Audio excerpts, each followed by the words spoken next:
আজকে ঢাকা ভার্সিটিতে কিউব খেলার প্রতিযোগিতা চলতেছে, চলুন সবাই দেখে আসি। কিউব খেলার প্রতিযোগিতা এখন সবাই দেখতে যাব, চলুন দেখে আসি।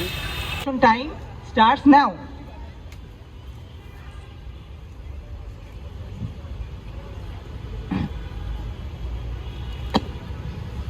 8 seconds.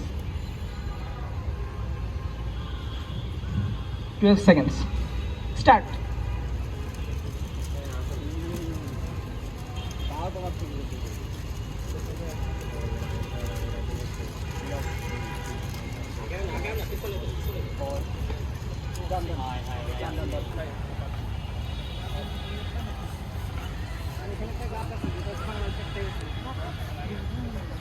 আমাদের পরবর্তী টপ 8 পার্টিসিপেন্ট হচ্ছে মুয়াজ।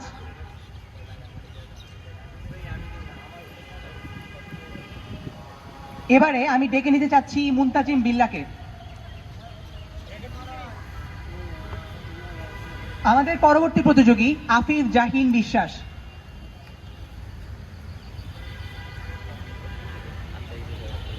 এবারে আমি মঞ্চে ডেকে নেব রামিন তাবাসিরকে।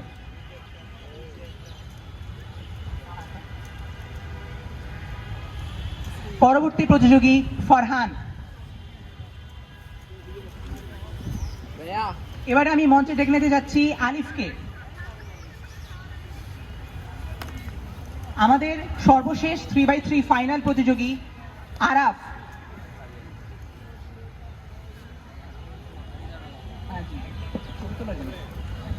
আমাদের মাঝে এই মুহূর্তে উপস্থিত রয়েছে আমাদের 3x3 ফাইনালের জন্য সিলেক্টেড টপ 8 পার্টিসিপেন্ট। তাদের জন্য আমরা হাততালি দিই সবাই।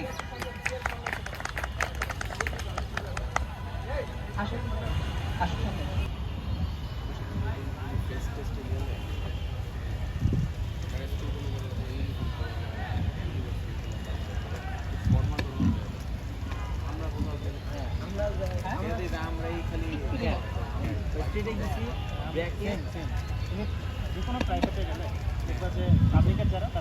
আমাদের 3x3 ফাইনাল রাউন্ড শুরু হয়ে যাচ্ছে এখন।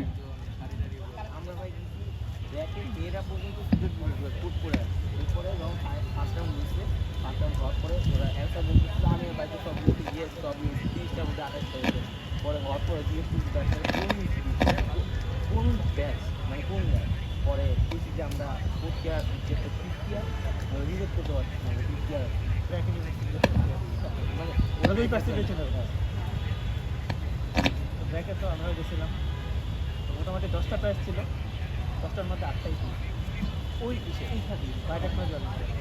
মানে বিভিন্ন এইখানেও একই রকম। এই যে আমরা গেছিলাম আপনার কুইজে মোট 10টা টিম ফাইনাল রাউন্ডে কোয়ালিফাই করছে, 6টা ডিউ, 5 থেকে 3টা ডিউ, তারপরে এসএম বোর্ড পিস পাইছে, মানে পোস্টারে পাইছে। আমরা ডিউর মধ্যে থাকি দেখে ওরকম বুঝতে পারি না, কিন্তু বাইরে আমার সাথে আমাদের আমি তো একটা জিনিস খেয়াল করছি, বাইরে ওরা যেগুলোতে ভালো ওরা হচ্ছে প্রেজেন্টেশন আসলেই ভালো, প্রাইভেটের অনেক কম এই যে বাট রং আমাদের না ভাই, এটা একটা ব্যাপার আছে। আমাদের এখানে অনেকেই আছে যে বিমোট থেকে একটা ভর্তি হয়েছে, আমাদের এনভায়রনমেন্টটা এরকম। যেমন আমার কাছে একটা ছেলে আছে, ও হচ্ছে রাস্তা এবং ফার্স্ট ইয়ারে পড়ি, তো আমাদের যে কমপ্লেক্স স্ট্রাকচার থাকছে, তো আমি আলিফের প্রথম সলভটিতে লেগেছে 15 সেকেন্ড, আরাফের 74 সেকেন্ড। সিম্পল স্ট্রাকচার বের করে না, তারপর শিখতে হবে। তো ওর বলতেছে যে তুই এটা কোন রাখতে ভাই বলতে আমি ইউটিউবে যাবো, তো ইউটিউবটা খুবই সহজ।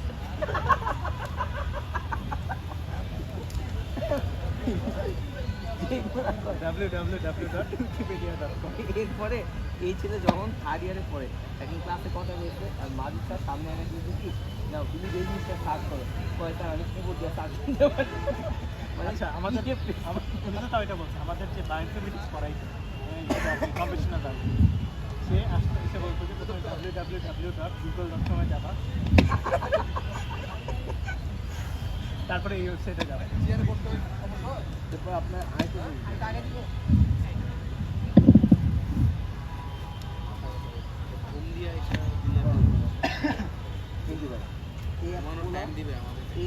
রংপুর থেকে এবার হচ্ছে ডিউটি ট্রান্সফার, ঠিক আছে।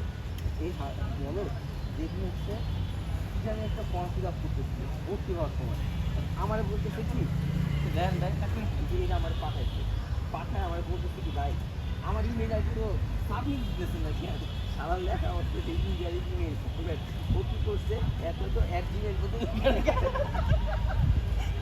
এবং নিচে লেখা হচ্ছে যে ইন্ডিয়ারি ইমেল ফরম্যাট তো আমার এটা আবার টেক্সট করে জিজ্ঞেস করছে ভাই একটু সমস্যা হচ্ছে দেখো এগুলো আপনার যদি ভর্তি হয় সেটা আপনি জবে না আসেন ওই লেভেলে যাওয়া এতে তো একটু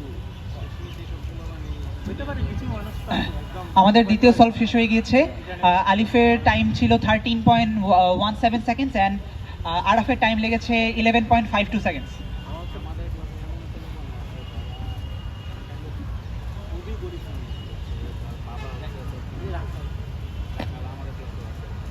রাখাল টাকা কিন্তু ডিপার্টমেন্টের টিচার নেই মানে ও হচ্ছে ভর্তি হচ্ছে ওর টাকা যখন নিতে ভর্তি ছিল না সব ইয়ার ভর্তি টাকা একজন টিচার দেওয়া আমাদের ডিপার্টমেন্ট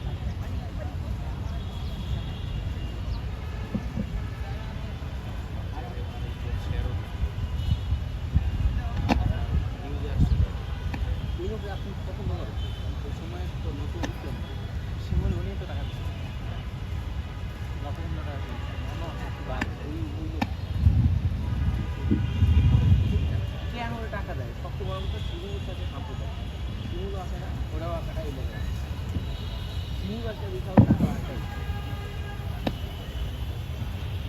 রাখাল তো হচ্ছে জানি না তোদের রাখাল তো হচ্ছে সবচেয়ে বড় স্টুডেন্ট কিছুটা বোঝে এটাও তো আমি কথা বলি সবাই এরকম প্রকাশ করে আমি বলি যেমনভাবে শ্রীরাম ধর্ম এরকম পৌঁছালি ম্যাডাম এরকম শ্রীরাম তার পৌঁছালি ম্যাডাম মানে কী লাগে তারপর রাখাল করছে না আমি তো ওদের লিবারেল বললে তো ওদের কিছু দিয়ে ওদের আমাদের তৃতীয় সলভ শেষ হয়ে গিয়েছে। আলিফের টাইম ছিল এখানে 15.18 সেকেন্ডস অ্যান্ড আরাফের টাইম লেগেছে 15.45 সেকেন্ডস, বাট পেনাল্টির কারণে +2 যোগ হয়ে যাবে। আমাদের তো ভালো রিলেশনশিপ বলতে 17.4। বেশি না বেশি এরকম মানে খারাপ আইডিয়া কাগজটা নেই তোমরা দুইজন হয়তো 5-6 সেকেন্ড এদিক ওদিক। আর রিয়েল এক্সামে যে কোশ্চেন আসছে তারা তার বাসা হতে হবে আন্ডারগ্রেড কোর্স প্রক্রিয়াতে আর হচ্ছে আপনার রাজি আছে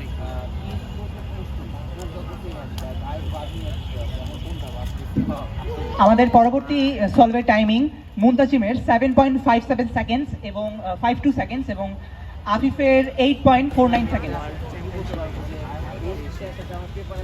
এটা মেনশন করতে না পেপারে তো এটা মেনশন থাকবে না যে এরাতে মেনশন থাকবে 2 মাস কাজ করছে যদি পেপার তোমার ফর্ম ফিল আপ করার সময় তাই তোমার রিসার্চ এক্সপিরিয়েন্স পাওয়া আমাদের প্রথম সলভের টাইমিং মুয়াজের 10.33 এবং রাদিয়াতের 11.80। আমি শুনতে মানে খাচ্ছিলাম অবশ্যই রিসার্চ অ্যাটলিস্ট 2 বছর লাগবে আমি ইনশাআল্লাহ টোটাল 2 বছর দেখা দেবো প্রতি আসলে থেকে শুরু করে শিখতে লাগবে পেপারটা ফেলেন তো তাহলে কিছু না কিছু তো দেখা যায় আমার experience under management under so under আমি ভাবতেছি মানে অ্যাপ্লাই করলে পাবলিশ হোক আর না হোক আন্ডার রিভিউ দিয়ে পেপার একটা লিখছি একজন টিচারের সাথে আমি আনঅফিসিয়াল 2 মাস কাজ করার পরে প্রজেক্ট ডিস্ট্রিবিউট করেছে আর তো আমি 2টা এক্সাম পাইছি এখন এই 2জন টিচার আমার যে 2জন সুপারভাইজার ছিল একজন হচ্ছে পুরো বাংলাদেশের অল টাইম বেস্ট টিচার আর একজন হচ্ছে বাংলাদেশের অল টাইম এটা কিন্তু শুধু ফার্মাসি না সব ফিল্ড মিলে